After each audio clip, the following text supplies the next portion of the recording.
স্ত্রীকে ভালোবাসা সহজ নয়। একটা সহজ উদাহরণ দিই, বুঝতে পারবেন। আমার বিয়ের পর মোবাইলের ওয়ালপেপারে আমার বউয়ের ছবি রেখেছিলাম।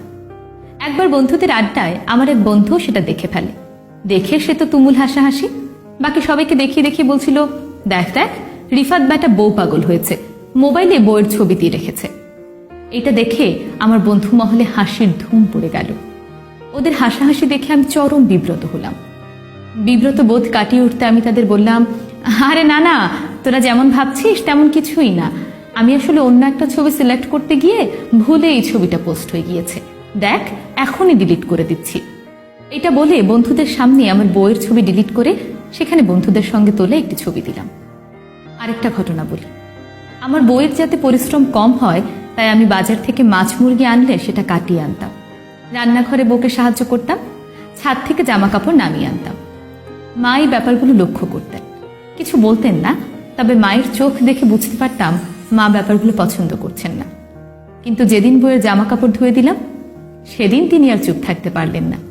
একদম কাটা কাটা উচ্চারণে বললেন, কিরে বিয়ে করতে না করতেই বউ পাগল হয়ে গেছিস? আমরা এসব কাজ আর সারা জীবন করিনি। এমন না আমি কাজে শুধুমাত্র আমার স্ত্রীকে সাহায্য করতাম, আমি আমার মাকেও সাহায্য করতাম। কিন্তু কেন জানি না স্ত্রীকে সাহায্য করাটা মা খুব একটা পছন্দ করতেন না। আমি বউ পাগল এই খবর আমার মায়ের কাছ থেকে চলে গেল আমার খালাদের কাছে। খালাদের কাছ থেকে পুরো আত্মীয় মহলে রটে গেল আমি নাকি বউ পাগল। সবাই তখন ঘরে কিংবা বাইরে, আমার সামনে কিংবা পেছনে বিরক্ত হয়ে কিংবা ক্ষিপ্ত হয়ে বলতো, রিফাত তো বউয়ের আঁচল ধরে ঘুরে, ও বউ পাগল হয়েছে, পুরুষ হতে পারেনি। তাদের এসব কথায় আমি যে কি অপমানিত বোধ করতাম বলে বোঝাতে পারবো না। এই অপমান থেকে মুক্তি পেতে এবং নিজেকে পুরুষ প্রমাণ করতে আমি আমার স্ত্রীকে সাহায্য করা বন্ধ করে দিলাম। আরেকটা ঘটনা বলি, বিয়ের পর প্রথম প্রথম অফিসে লাঞ্চ আওয়ারে বউকে কল দিতাম, খোঁজখবর নিতাম ও খাওয়া দাওয়া করেছে কিনা। সেও আমাকে কল দিত। আমাদের এই ফোনের কথোপকথন আমি কলিগদের দৃষ্টি এড়িয়ে করতাম। কিন্তু একবার কিভাবে যেন একজন কলিগ টের পেয়ে যায়, তারপর তিনি পুরো অফিস করে ফেলেন। তখন সবাই বলতে লাগলো, রিফাত সাহেব বউ পাগল। তখন সবাই আমাকে দেখলে কেমন যেন ঠোঁট টিপে টিপে হাসত। কি জ্বালাময়ী ছিল সেই হাসি। সেই হাসি থেকে মুক্তি পেতে আমি আমার স্ত্রীকে ফোন দেওয়া বন্ধ করে দিলাম। আমার স্ত্রী যদি আমাকে ফোন দিত তাহলে আমি তার সঙ্গে রূঢ় ভাষায় কথা বলতাম, অফিসে কেন বারবার কল দিয়ে বিরক্ত করছো? এটা কাজ করার জায়গা, ডেটিং করার জায়গা না।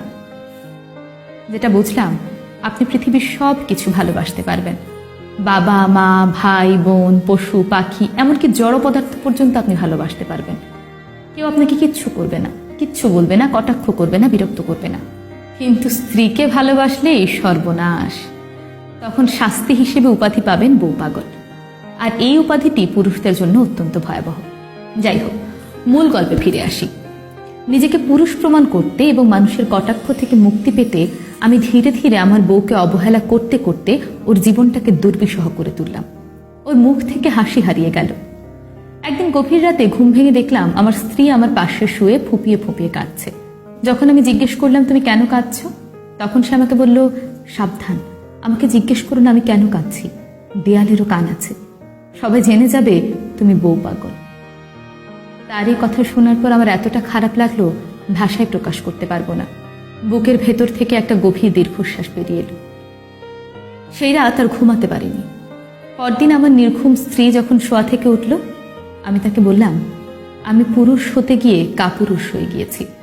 আজ থেকে আমি পুরুষ হব, কারণ আমি পৃথিবীর সবচেয়ে কঠিন কাজটা করব। আমার স্ত্রী তখন বলল, সেই কঠিন কাজটা কি? আমি বললাম, আজ থেকে আমি বউ পাগল হব।